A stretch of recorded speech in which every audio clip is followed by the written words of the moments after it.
Welcome back, everybody, to another episode of the Depot Dive. I'm Ross McCorkle, and above me on the screen, as always, Joe Clark. And we're going to be talking about some Steelers football today. Not just practice, not just training camp, some actual football. The Steelers defeating the Green Bay Packers, 28-9? 28-9. 28-9. How about that, Joe? Still no first quarter points, though. No, that might not happen. We might just keep going, keep that streak alive just for the fun of it.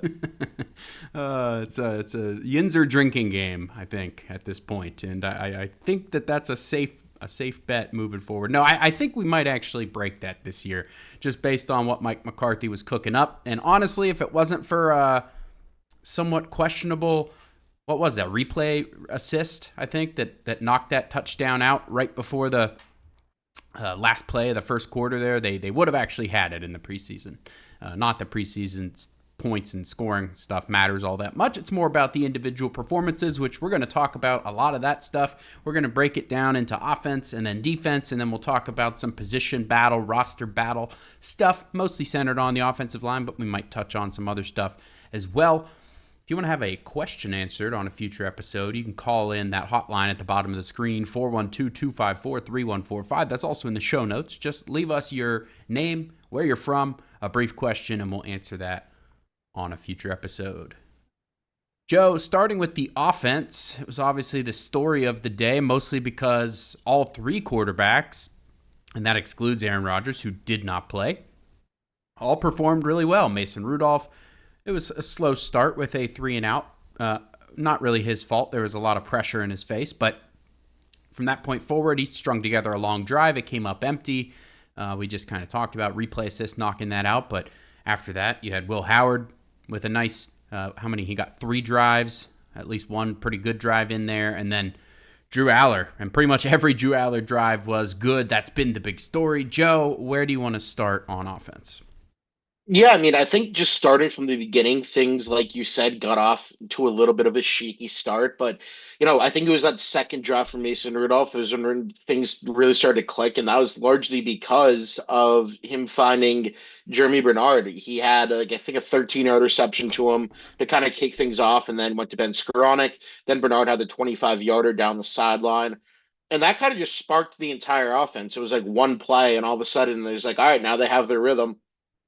But that continued for the most part throughout the whole game. There's one first Will Howard drive wasn't great, but for the most part, the offense really kind of clicked after that second Mason Rudolph drive. And I think, we saw a lot of stuff that we haven't really seen from the Steelers lately. They're throwing the ball over the middle of the field. They push it downfield.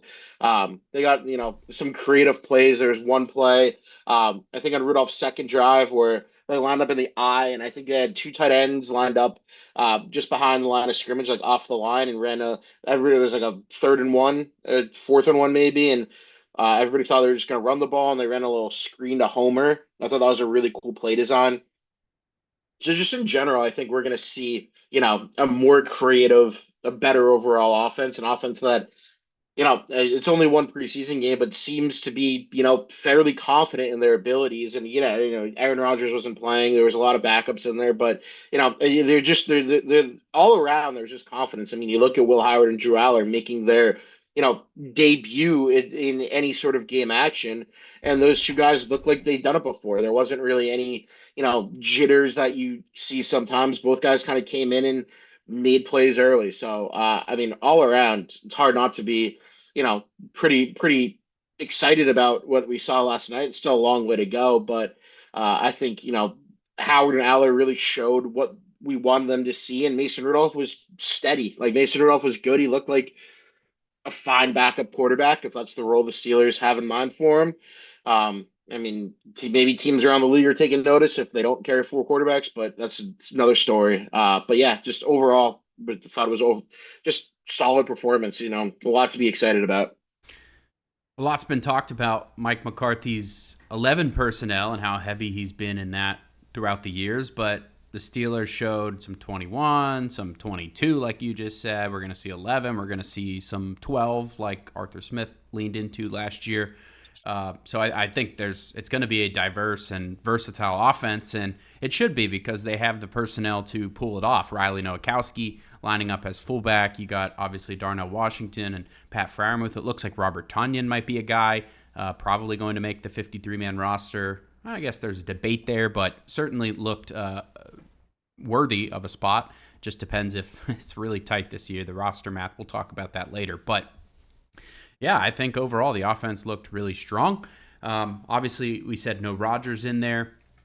Actually, before we move on from the quarterback stuff, Joe, does this do anything? Was there really anything learned about the quarterbacks as a whole? Not really so much the individuals, but the group and the room as a whole, which Mike McCarthy keeps saying he's trying to develop the room. He's excited about the room. Has anything changed with the room and kind of the pecking order of the room, or is it still too early to say? I mean, I don't really think anything changed from last night. I think, you look at what Mason Rudolph did, and he didn't do anything to, if he has the number two job right now, he didn't do anything to hurt himself by any means. I think, if anything, you're more confident in the idea of them keeping four quarterbacks. But I mean, you talk about how Rudolph played. I think Will Howard played pretty well too. He played like a guy that looked like he could maybe be a number two in the league. I think, you can't really make that determination after one game. You have to see more from him in, Mm-hmm. the second and third preseason games. But, from what he showed last night, he looked like, a guy that you could be confident with. But yeah, I mean, just based off last night, I don't really think anything changed outside of, you looking at it and thinking that it's going to be really hard to to not keep four quarterbacks. Or, it's going to be really hard to cut one of, Howard or Rudolph and expect them to be able to circle back on the practice squad at least. Here's what Mike McCarthy had to say about Drew Aller on the Pat McAfee show, and sort of interesting here. Quote, if we go back to the draft process, when we drafted Drew, we felt like we were getting a first-round pick. Just the value that our personnel department had on him coming out of his junior year, and you sit there and listen to all the reports, and you talked about the timeline of his career and what happened his senior year. He had the injury and so forth. So all that's holding true. He's basically saying, without going to the exact point of saying we had a first-round grade on him, it sounds like they at one point had a first-round grade on him, and then he also backed it up with all that's holding true, saying that, he's kind of living up to that so far. And so a lot of very strong hints about them potentially having a first round grade on Aller, which I think is an interesting conversation to have just because, well, if the Pittsburgh Steelers had a long-term need at quarterback and they had a first round grade on a quarterback, what the heck were they doing waiting until the third round? Maybe they felt pretty confident he would fall, but that seems like a big risk to take when it comes to potentially having a long-term guy. And so, yeah, maybe they were had a first round grade on him, but maybe that slipped a little based on his injury and his, shaky start to his senior year, et cetera, et cetera. But still, it reminds me of going back to 2018, Mason Rudolph and Kevin Colbert confirmed that they had a first round grade on Rudolph. They ended up drafting him 76th overall, I believe it was, which is right around where Aller was taken. Was Aller 72, I think? So I think so. Yeah, right around that same kind of area. And back then, it made a little more sense to wait on a guy if you had a first-round grade on him because Ben Roethlisberger was firmly entrenched as the starter. He, at that point, he hadn't had the big elbow injury, and so there wasn't really an end of his career in sight, though he was getting a little older. But he ended up playing 4 or 5 more years at that point. So when you draft Rudolph, you maybe had the luxury to wait till the third round. I just thought it was interesting that if they had a first round grade on Aller, why the heck did we have to wait till round 3? And if they thought that he's a first round talent, then I can only imagine right now they're feeling pretty good about that evaluation, and McCarthy basically admitted as much. Yeah, I mean, the way he said it, I mean, I think it was pretty clear they had a first round grade on him before this season, and then he got hurt. Obviously, he didn't play great before he got hurt, but then he got hurt, so I think that obviously helped push him down the board. But yeah, I mean, I think they did a good job by waiting. I agree with your point that if they truly did have a first round grade on him, why wait if you think he's that caliber of player? But kind of to segue this now into another guy. I mean, you took Germie Bernard in the second round. You got Max Ahanacher in the first round. Germie Bernard, I thought, played really well after what had been a shaky reports of a shaky camp. Aaron Rodgers kind of called him out and says he kind of needs something in the playbook. But I thought he looked, fantastic. He had a lot of chemistry early Yeah. on with Mason Rudolph. I think all four of his catches came with the Rudolph at quarterback, and I think the most impressive play was, I mean, obviously that 25-yard reception down the sideline, caught the pass, broke a tackle. I thought what was really impressive too was his footwork. He kept his feet in bounds and ran up the sideline to make that happen. Because that's a tough play. Yeah. Breaking the tackle on the sideline. A lot of guys step out of bounds, take one step, get out of bounds. But he had really good contact balance, stayed and kind of sparked that drive with that one too. So I mean, I think with Bernard, you look at a guy that we saw the pictures. I mean, I think Alex posted one on Twitter a few months ago that he had posted with the route god. I mean, he's jacked. He's Yeah. very cut up. Like his measurables don't stick out to you, but he's a player that as we saw last night, has the ability to run through defenders. So I think even you could have taken Aller in the second at that point, but the Steelers were smart. I mean, I think there's something to be said too for reading the room and understanding what other teams are going to do. Obviously, you messed up with the Kai Lemon situation there, but knowing that you could probably get your guy in the third round there without having to quote unquote overdraft him, it was just a good bit of business. And I mean, in general, last night we'll talk about it more, but this draft class was fired on all cylinders in the opener. Yeah. Yeah, I can't remember this exciting of a. I mean, there's already 10 of them to begin with. I guess 9 since Ihanacho wasn't playing. Did anyone else not play from the rookie class? I don't think so, Yeah, I think everybody got in there. except for Ihanacho. So yeah, a lot of bodies, and all of them stood out in one way or another, or at least played a bunch. And we'll talk about that, like you said, in a bit. But Kaleb Johnson, that's another topic here. Unfortunately, last year's third round pick. Man, at this point, before I was like maybe 51-49 in terms of I thought he wouldn't make the roster. I was slightly leaning that way. Now, man, I would almost be surprised if he did make the roster at this point, because we've talked a lot about how difficult the roster math is. Kaleb Johnson only ended up playing, what was it, 5 snaps he played, and I think he only had 2 or 3 special team snaps within that. And so it wasn't like they were, carving him out a meaningful role on special teams. None of those snaps came until the third quarter. They had a healthy dose of both Travis Homer, who was the first guy off the bench, the first guy in, and Lou Nichols, the first guy off the bench, before Johnson ever saw the field. And then pretty quickly after him, they moved on to Eli Heidenreich and wanted to get a look there. So I don't know what the heck's going on with Kaleb Johnson. It's, you feel for the guy, and you also, it just looks like a firm miss in terms of Omar Khan. And honestly, is this the first just real big miss that Omar Khan's had? I mean, yeah, I think it's the first one that's been like a true flame out Yeah. to this degree. I mean, it really in a long time the Steelers haven't had a player they've drafted this highly that has really really flamed out this quickly. I mean, you go back. Kendrick Green wasn't great. He at least lasted, 2 seasons before getting cut. Senquez Golson never played. He was a second round pick. That was a real big miss. But like you have to go back, But that was more decently injury. far. That was more, That was yeah. injury. That was injury. It wasn't, talent. So you really have to go back pretty far to find a player that just flamed out as quickly as Kaleb Johnson seemingly has. And like you said, you do feel for the guy a little bit. The mistake against the Seahawks obviously cut into his opportunities last year. But when he was on the field, he wasn't doing a lot to help his case either. He averaged like 2.6, 2.7 yards per carry, if that. Dropped a He pass. had he's going to say drop the pass. He wasn't a factor in the receiving game. His pass blocking was a concern, heading into last year. It obviously didn't get meaningfully better. So, and obviously, I mean, me and you weren't there at training camp to see what he's been doing every day, but whatever he's been doing has not been enough to impress the staff to, even really give him any sort of real opportunity.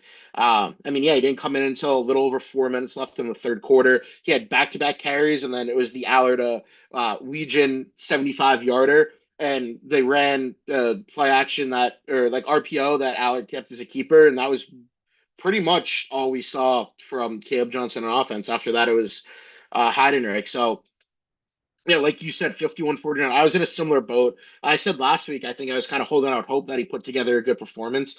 I mean, he only had 2 carries, but I mean, that says the fact that he's not getting the opportunity says more than anything, really. I mean, I think at this point, you're just hoping you can dump him on some team for, attach a seventh round pick and get a sixth round pick for him. I think, I'm probably 80-20 that he's off the roster at this point, unless he like really, really shows out in the next 2 preseason games. And at this point, it doesn't even look like he's going to get the opportunity to do so. Yeah, I can't disagree there. I feel like they really should give him, if you're going to try and trade him, I mean, the worst thing you could do is just cut the guy and not even get a seventh round. I mean, come on, you got to be able to get something for last year's third round pick.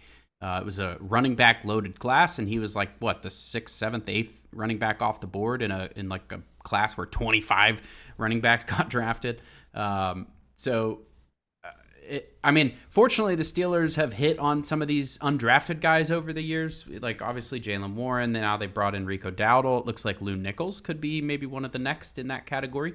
But yeah, I mean, the first time they draft a running back that high since, well, I guess Najee Harris, and before him, Le'Veon Bell, is just a flame out right away. So not ideal. I hope they do give him, at least 10, 15 carries in one of these games. But I think that we might end up seeing Jaylen Warren and Rico Dowdle. Jerry Dulac reporting that the reason neither of them played is because Dowdle's dealing with a, quote, nagging injury. Something little, Dulac said. I don't want to make it out to be a big thing. But the reason that they didn't play Warren is because then if Warren gets hurt, then you're without both your kind of starting running backs. And so I wouldn't be surprised if we see Warren and Dowdle, maybe not next week, but maybe in the final preseason game. And so at that point, you're bumping everybody else down a peg. And so Kaleb Johnson's snaps are not going to come any easier than this first preseason game where neither Warren or Rico Dowdle played. And so the fact that he only got 5 snaps on offense is very troubling. Let's see. We talked about I formation. I mean, gosh, make some Pittsburgh fans happy. I think the first play they came out in I formation, which I think we're going to see a lot more of that than anybody realized this year. The tight ends weren't all that involved, Joe. I mean, Robert Tonyan was once the backups were in there, but the starting tight ends with Pat Freiermuth and Darnell Washington weren't all that involved in there. Washington was pretty much just a blocker. They went to Pat Freiermuth. I think just the one target he had, and he caught it on that fourth and goal play, came up just a bit short. But, I mean, I guess it's a good sign that they're going to Freiermuth in the clutch situations like that, I suppose. But, you'd hope that the tight ends get a little bit more involved. We've been talking about that for years. So, and Kaden Wetjen, your guys' Shrine Bowl standout that you guys talked so much about, not just a returner, Joe. Yeah, I mean, I think I wrote an article last month, early July, that I thought he could be more than a returner. I think he could be a contributor in the passing game, and he showed that last night. He had the touchdown pass and obviously the 75-yarder. And I mean, that play, he fought through contact. Like you said last time, the defender did kind of just fall over, but I mean, he kind of showed his speed. He's like a 4 foot. I think he ran like a 4.47. I think his game speed's a lot quicker than that. And I mean, I just think he's impressive. He finds a way to get open. I don't think necessarily he's going to have a huge role as a receiver this year. And I mean, Mike McCarthy kind of intimated as much on McAfee today, but he did say, you need to be more than just a returner to prove your role, and they think he can be that guy. Yeah, I mean, definitely promising. I think, he's a guy that you can use in a gadget sort of role. Almost not that Calvin Austin was in a gadget role, but like early career Calvin Austin was, some jet sweeps, some screen passes, and I think his role can develop over time. But yeah, I was impressed with what I saw. I was glad he made an instant impact as a receiver. I thought he wasn't bad in the return game. I mean, there was not a ton of space for him. He made a few guys miss, but he wasn't, as flashy as maybe you'd expect to see from a guy that you're taking, as a returner in the fourth round. But I mean, yeah, as he showed, he's more than that. So I was very happy to see how he played, and I'm hoping that's something that he can continue to build on. Yeah, you look at how Kevontae Turpin's role evolved in Dallas as he was kind of entered as just a return guy and kind of carved out a decent role there on offense for, while McCarthy was there. So that's somewhat relevant. I agree. I liked a lot what I saw from Wetjen, and not just on the long one. He had the touchdown as well. And I mean, the only thing that I didn't really like is I don't really think, I mean, it's hard to judge too much on the return game because some of those punts were placed pretty well in the corner, and, maybe he didn't have the best jammer action going on in front of him. He didn't really have that much room to run, but there was at least one play where I saw him kind of getting the business from special teams coach Danny Crossman after he was dancing around and maybe didn't take the lane he was supposed to. I think it resulted in a penalty because he was dancing around so much. I think there was a hold or something like that. So he'll learn. I'm not worried about that, but certainly hasn't flashed the return stuff quite yet. But on that long one, you could see what would make him a good return guy if he has that breakaway speed and finds a seam off to the races. So all right, we're going to move on to the defense. We spent, 20 minutes talking about the offense, so we're going to have to brush through the defense here as fast as possible. I think the secondary stood out, especially the starters, Asante Samuel Jr., Daylen Everette, some of the guys who've been talked about a lot in camp. Both of them were very solid. Asante had at least one pass breakup. You saw him carry some guys deep, same with Daylen Everette. He had that one deep attempt into the end zone there. I think it was McCord throwing it. I can't remember. Was that Tyrod or McCord? I can't remember. But Daylen Everette carried that guy deep, and nothing there. He stayed in phase the whole way, and very impressive from them. And honestly, some of the depth secondary play was pretty good too. Danico Slaughter and Deshaun Jameson, some of these guys making plays. Yeah, all around. I mean, not really too much to be upset about there. Asante was key early. I liked from Nico Slaughter. He had the play Jaden Reed. Jaden Reed's a veteran NFL receiver, a talented player on the slot. He cooked him in man coverage. I think it was 2 or 3 plays later, Danico Slaughter sniffed out the screen pass, and completely blew it up. So, good resilience there. Kind of not letting, your one mistake define what happens, and you go and you make up for it. And I thought he was solid. The rest of the time he played, Deshaun Jameson left the game for one play or 2 plays maybe with a left ass injury, but then came back and he was really solid. And he was a player that ahead of training camp, or like early on in training camp, I think it was Mike DeFabo kind of said he's a guy that could make you more open to trading your cornerbacks. Well, at this point, I mean, Asante Samuel Jr.'s looked really good. I don't think they have any interest in trading him. He was kind of the guy that was bandied about as potential trade candidate, but he's a solid player, and if he's a guy you can get on your practice squad, I know he came up a few times last year. He's got some special teams capabilities as well as a return man. He gives you depth in the slot, which right now, obviously, they're very thin in the slot with Jalen Ramsey and Brandon Eccles hurt, but both are expected to come back.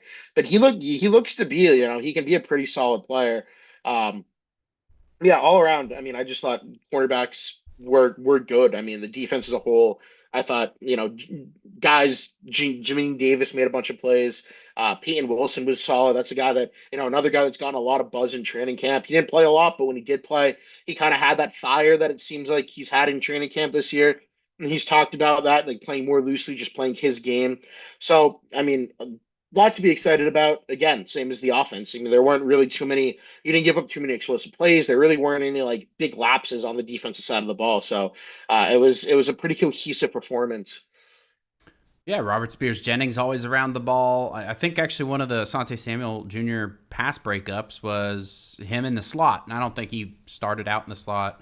I think, he kind of ended up in the slot due to some rotations, and Robert Spears-Jennings came down and played wide corner just because of the look they were getting. But still interesting just because I think they've been experimenting with ways to get these guys on the field, Daylen Everette and Asante Samuel Jr., because they're not starting outside corners, but they might be too good to keep on the bench. And how much do you want to take off Joey Porter Jr. and Jamel Dean making all this money in favor of those guys? So the one way to do that is experimenting in the slot, and I think we'll see a little bit more of that, at least in the preseason, throughout the rest of training camp here.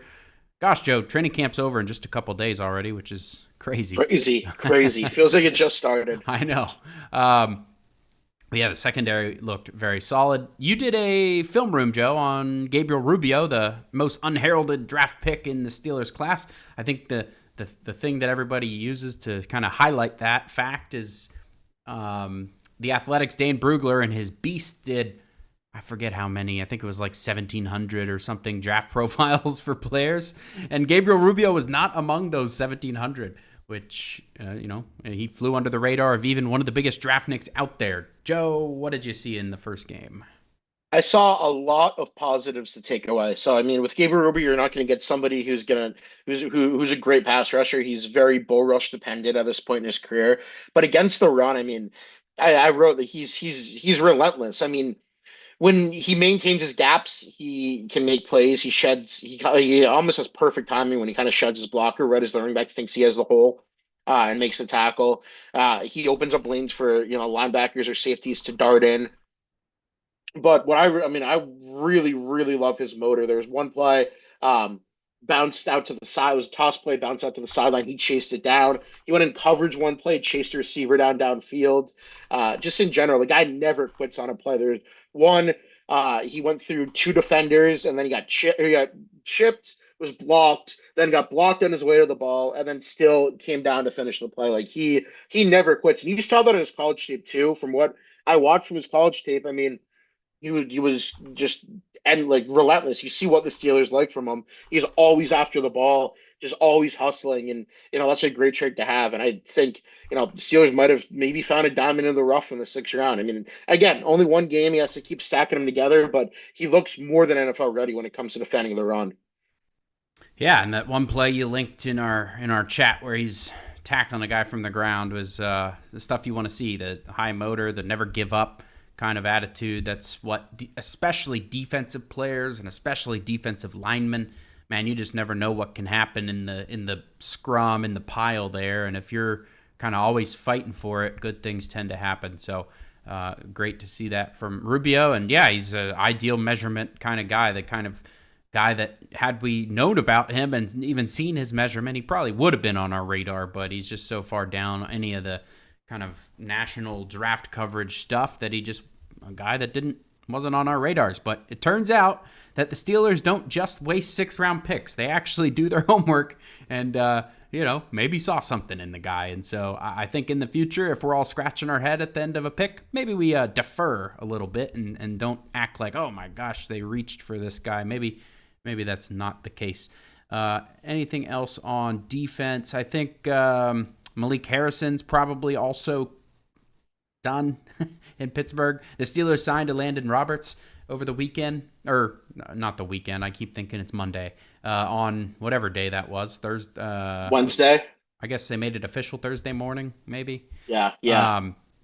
And so Landon Roberts back in town, the downhill thumper, the tone setter that they've been missing since he left a couple years ago, and I think he kind of replaces what they hoped Malik Harrison would be. And I talked about this on Twitter yesterday quite a bit, but man, I already had Malik Harrison off my 53-man roster before Landon Roberts wasn't on there. And so where does Landon Roberts even fit now? Can they sneak him through to the practice squad at first and maybe sign him later? Or are they going to keep 5 inside linebackers? Again, that's going to create a very difficult situation with the roster math, especially with this 4 quarterback situation that seems to be really almost solidified at this point. I mean, I don't want to say 100%, but it really feels like a strong chance they're going to keep 4 quarterbacks given the performance on Thursday. So Malik Harrison likely on the outs. The whole rookie class pretty much, Joe, I mean, we pretty much mentioned it already, but Jennings Dunker played quite a bit and was kind of quiet, but other than that, I mean, everybody did something. Nowakowski caught a touchdown. Wetjen caught a touchdown and had the big one. Bernard had a nice showing. Aller. We already talked about Rubio. We already talked about Everette and Spears-Jennings. Am I missing anybody? I don't really think that's everybody. So, yeah, the rookie class in general had about as good of a debut as you can hope for, and hopefully that just keeps continuing. I think it was McCarthy Heidenreich, yeah. Yeah, he was kind of quiet. He played all right. He was fine. He had, I think our Josh Carney just posted he had most of his yards came after contact. So if you're looking for one positive, it's that he had to fight hard for some of those yards and got them, but overall pretty quiet for him. Other than the fact that he outsnapped significantly Kaleb Johnson. So there's that at least. The special teams penalties, I did want to touch on that briefly. This is the beginning of the Danny Crossman era, Joe. Track with me here. 4 special teams plays. The first 4 special teams plays, there were 4 penalties, and Chris Boswell kicking the ball past the landing zone into the end zone for a touchback, which starts at the 35-yard line under the new rules.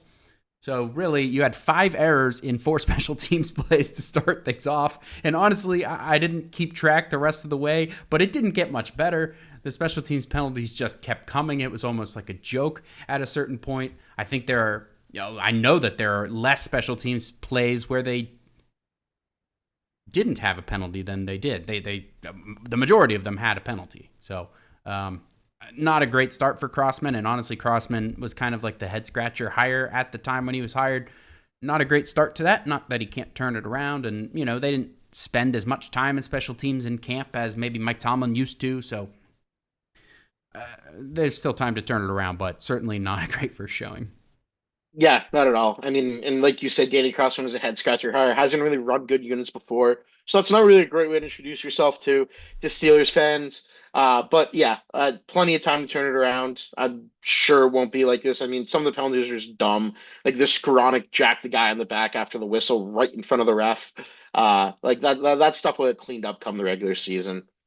And McCarthy mentioned it, and he gave the his version of the Tomlin, I'd rather say whoa than sick 'em kind of thing. So I guess he's, I don't know. He sounded worried about it, but also not too worried about it. Honestly, if you want to worry about penalties, the person to worry about, and this is a good segue, is Troy Fautanu. He had his own version of Broderick Jones' drive last year. Was that last year or 2 years ago? I can't remember. But 2 years ago. 2 years ago, where he had the 3 penalties on one drive and just kept moving them backwards. And Troy Fautanu had his own version of that. I think one of them wiped out did one of them wipe out a touchdown? And he had, yeah, the Lou Nichols touchdown got wiped out. And then he had a pre-snap penalty in there as well. A false start, I think, was the call. So, yeah, not great there. And I think just in general, Mike McCarthy's been talking about some of the pre-snap stuff, and it needs to get cleaned up. And I think we saw that in the first game. Yeah, it wasn't a great game for Troy Fautanu, maybe his worst ever as a pro. But I don't really think it's a huge concern. I mean, you talk about flipping sides, there's going to be some natural worry that left tackle is not for him, but he was a great left tackle in college. He just needs to get his feet under him a little bit more. I'm not really too worried about Troy Fautanu, but penalties weren't great, and the false starts have been an issue for him throughout camp. So that is something to monitor. That he had one in the game too. That's really my only level of concern there is that if the false starts are a continuing trend, you're costing your team valuable yardage. But hopefully that's just something that he fixes. He got a month until week 1, plenty of time to work on that. Not really concerned about Fautanu. Yeah, Fautanu. I mean, so the guys who are definitely 100% starters, which is Troy Fautanu, Mason McCormick, and Zach Frazier. They all played 19 snaps, which was as many as Mason Rudolph did. So that kind of first group got out of there after 2 drives, which was 19 snaps on offense. After that, you had Spencer Anderson, the right guard, playing, I believe it was 24 snaps. And then after that, you had Dylan Cook, right tackle, playing 32. So I thought that was kind of interesting. Our Alex Kozora did point out that they were kind of running thin on tackle depth in general, and so maybe they just kind of had to play some of those right tackles. Broderick Jones played a ton as well. They just had to play some of these tackles more than you would have anticipated, given their status as either potential starters or former first-round picks. You don't expect those guys to play deep into preseason games, but I took a kind of different approach and sort of in conjunction with the fact that Cook played 32 plays compared to the starters that came out after 19, I think he also didn't really have that great of a game. I did a film room on it. It was a little bit up and down. There was some good stuff, but it was inconsistent. He gave up a sack pretty early on, and he was giving up his chest and getting pushed back a lot, and there was some miscommunications where he wasn't... It's hard to really say without the play call and stuff, but it looked like he missed one of his assignments at one point in conjunction with Ben Skoranek to kind of blow up a run play that otherwise actually probably would have been a very successful one. So all that to say, I think Dylan Cook's shaky performance leaves the door wide open for Maxi Honachor as long as he comes back to practice, in the next couple of days and participates in the last 2 preseason games. I think the door's wide open for Honachor to seize that right tackle starting job soon. Joe, any thoughts there? And also, what do you think of Broderick Jones playing so much? Yeah, I think Hancho 100% has an opportunity. I mean, we talked about last week with Mike McCarthy's comments on keeping a starting five offensive line together. I think Ahanichor, given how well he's supposedly played in training camp, if he comes back and gives you solid football in the next two preseason games. He has to come back and play the next two, I think. But if he gives you solid football, I think the door is certainly open. As far as Broderick Jones, I mean, I think a lot of it just getting his conditioning and getting his feet under him. And, you pointed out depth concerns too. That's obviously a big factor. Guys were out. Um, but I mean, this is a guy that is what he was 300 something pounds. I think you posted the article about the weight update today. He's starting to bulk back up a little bit, but a guy that just hasn't really had the conditioning opportunities, and so why not throw him out there for a ton of snaps in the first preseason game and let him get conditioned and let him get back up to the speed of the game? I think that's certainly something that is beneficial, and I don't think it really says anything about him as a player or whatnot, or even that, there's been, I saw some speculation that maybe, they want to showcase him to train other teams. I think you just want a guy that's been out of football for an extended period of time with an injury to just kind of get back. And honestly, a pretty scary injury, one that his head jammed against the guy, get him comfortable with contact again. The Steelers haven't really had a ton of contact in practice. Get him comfortable to go out there and just smashing dudes again. So that sounded bad, but uh, Pause. yeah, but yeah, I just think it was more of a conditioning, just get his feet back under him sort of deal. Uh, yeah, Broderick. I don't. I mean, there's been some talk about they're just trying to get him out there in the market to attract trade interest. I mean, again, they didn't have that many tackles with the Honachur down, and why am I blanking on guy's name from West Virginia there? Nestor. Yeah, Doug Nestor. They had him playing guard because Stephen Jones is out, and so tackle was running thin, and it was kind of a necessity, kind of just getting him back in the flow of it. I mean, sure, could it have the side effect of attracting a trade partner? Yes, but I don't think that's why they did it. I don't think that has anything to do with why they did it. So, yeah, I think I haven't really looked at Broderick's play-to-play stuff on tape yet to know exactly how he did, but I don't think it stood out as like awful or anything like that. I know there was one play where they kind of cheated a defensive back in there, and he wasn't able to get out wide quick enough. But honestly, that's a tough assignment for any tackle to cut off a speedy DB like that, rushing kind of wide 9 on him. So, Jennings Dunker, we already talked about him a little bit, but he played a lot. I didn't notice him that much. Joe, did you? No, that's a great sign for an offensive lineman. If he's out there and you're not noticing him in any way, then that means he's doing his job.